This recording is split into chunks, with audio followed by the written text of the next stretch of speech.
তরুণদের প্রাণের বিনিময়ে এবং তরুণদের ত্যাগ সংগ্রামের বিনিময়ে আজকে আমি 88 যশোর 4 এই নির্বাচনী এলাকায় এই রাত 10টা পরবর্তী সময়ে গণসংযোগ করতে পারছি। এই জন্য আমি মহান আল্লাহর দরবারে শুকরিয়া আদায় করছি এবং যে তরুণ ছাত্র জনতার এই রক্তের বিনিময়ে আমরা এই নতুন বাংলাদেশ পেয়েছি, তাদের যারা হত্যাকাণ্ডের শিকার হয়েছেন, শহীদ হয়েছেন, তাদের জন্য আমি মহান আল্লাহর দরবারে মাগফিরাত কামনা করছি এবং যারা আহত অবস্থায় আছেন তাদের সুস্থতা কামনা করছি। ভোট দিলে ধানের শীষে, দেশ গড়ব মিলেমিশে, নূরে আলম সিদ্দিকী সোহাগ। গত 17 বছর আমরা ঠিক মতো ভোট দিতে পারিনি, পারিছি কোন না। ভোট দিতে যখন গেছেন তখন যাই শুনছেন কি ভোট দেওয়া হয়ে গেছে, এরকম ঘটনা আছে না? আছে। তাহলে আপনার ভোট দিয়ে দিচ্ছে আর একজনে, তো এভাবে করে একটা অবৈধ সরকার ছিল। তাহলে এখন আমরা যে সুন্দর অবাধ সুষ্ঠু নির্বাচন হতে যাচ্ছে, আর এই ভোটের অধিকার আদায়ের আন্দোলন কিন্তু বিএনপি করছে না, জানেন না এটা? গতকাল বৃহস্পতিবার 23 অক্টোবর যশোরের অভয়নগর উপজেলার 1 নম্বর প্রেমবাগ ইউনিয়ন ও পৌরসভার 1 নম্বর ওয়ার্ডের চেঙ্গুটিয়া বাজার সহ বিভিন্ন স্থানে গণসংযোগ ও নির্বাচনী প্রচারণা চালিয়েছেন 88 সংসদীয় আসনে ধানের শীষ প্রতীকের মনোনয়ন প্রত্যাশী সুপ্রিম কোর্টের সহকারী অ্যাটর্নি জেনারেল অ্যাডভোকেট নূরে আলম সিদ্দিকী সোহাগ। গত 17 বছর কিন্তু আমরা এই সংস্কৃতির বাইরে চলে গেছিলাম। আমরা ভোট দিতে যেয়ে দেখি যে ভোট দেওয়া হয়ে গেছে, আবার বলতেছে ভোট দেওয়া লাগবে না।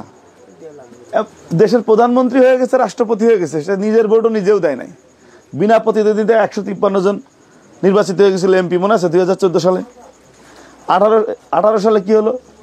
বিনা নিশিরাতে, রাতের ভোট দিয়ে, দিনের ভোট রাতে দিয়ে দিল, তাই না? 24 সালে নিজেরা ভোট করলো।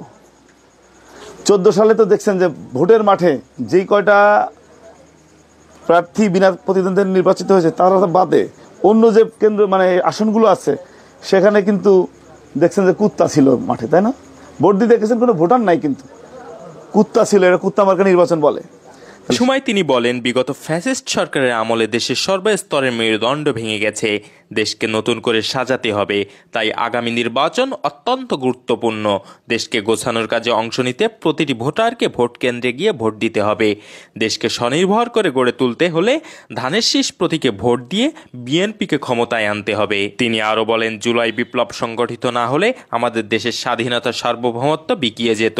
তাই তিনি জুলাই বিপ্লবের সহযোদ্ধা ও অংশীজনদের সম্মানের সাথে সর্বোচ্চ মূল্যায়ন করবেন। তরুণদের ত্যাগের বিনিময়ে যে বাংলাদেশ পেয়েছি, আমি যদি এখানে বিএনপির ধানের শীষের মনোনয়ন পাই এবং আমি যদি সংসদ সদস্য নির্বাচিত হতে পারি, তাহলে আমি এই যে জুলাই যোদ্ধা যারা আছে, যশোরের যে 3 জন জুলাই যোদ্ধা আছে, আহমেদ ইমতিয়াজ, জাবির, আবদুল্লাহ সহ এই 3 জন শহীদের নামে আমি শিক্ষা প্রতিষ্ঠান করব এবং অন্যান্য স্থাপনা তাদের নামকরণ করার চেষ্টা করব ইনশাল্লাহ। জুলাই বিপ্লবের আহত শহীদদের নামে শিক্ষা প্রতিষ্ঠান গড়ে তুলতে ও সাধারণ শিক্ষার্থীদের উন্নয়নে বিভিন্ন প্যাকেজের ঘোষণা দেন তিনি।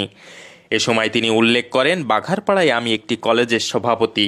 আমি কলেজের সভাপতি হওয়ার পরে প্রথমবারের মতো উক্ত কলেজটি বাঘারপাড়ায় এইচএসসি পরীক্ষায় প্রথম স্থান অধিকার করেছে। আমি তো ঢাকাতে রাজনীতি করি, তবে আমি আমার জন্ম বেড়ে ওঠা আমার সবই যশোরে। আমার প্রাথমিক স্কুল, হাই স্কুল এবং কলেজ, আপনি জানেন আমি সরকারি সিটি কলেজে পড়াকালীন আমি ছাত্র দলের সাথে সম্পৃক্ত ছিলাম।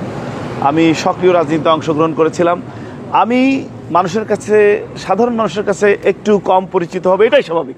আমি সেটা রিকভার করার চেষ্টা করছি ইনশাল্লাহ, এবং আমি সাধারণ জনগণের দ্বারে দ্বারে আমি ঘুরছি, আমার নিজের পরিচয় দিচ্ছি, নিজেকে পরিচিত করার চেষ্টা করছি এবং তরুণ প্রজন্ম এবং সাধারণ জনগণ আমাকে সাদরে গ্রহণ করছে। এবং ইতিমধ্যে আপনি জেনে থাকবেন ইনশাআল্লাহ, বাঘারপাড়া অভয়নগর যশোর 4 আসনের মেজরিটি জনগণ, সচেতন জনগণ যারা বিশেষ করে সোশ্যাল মিডিয়ায় যারা অ্যাক্টিভ আছে, তারা ইতিমধ্যে কিন্তু আমাকে চিনে ফেলেছেন। সুতরাং আমি ভালো সাড়া পাচ্ছি। আমাকে ভোট দিবে এই কারণে যে সবাই চাই তার এলাকায় একজন সৎ সংসদ সদস্য হোক। আমি সততার চ্যালেঞ্জ দিয়েছি যে আমি ইতিপূর্বে আমার লাইফে 1 টাকার যেমন দুর্নীতি করিনি, আমার রাজনৈতিক ক্যারিয়ারেও কোনো স্পট নাই, আমার 5 তারিখের পরেও কোনো আমার স্পট নাই। সুতরাং আমি সততার পরীক্ষায় উত্তীর্ণ। আমাকে এই জন্য সাধারণ জনগণ ভোট দিবে। আমি তরুণদের প্রতিনিধিত্ব করছি, এই জন্য ভোট দিবে। আমি জুলাই গণ অভ্যুত্থানে আমি আমার নিজের জীবনের ঝুঁকি নিয়ে রাজপথে ছিলাম। দেশের স্বাধীনতা সার্বভৌমত্ব রক্ষার আন্দোলনে আমি সক্রিয় অংশগ্রহণ করেছি, সে কারণে মানুষ আমাকে ভোট দিবে।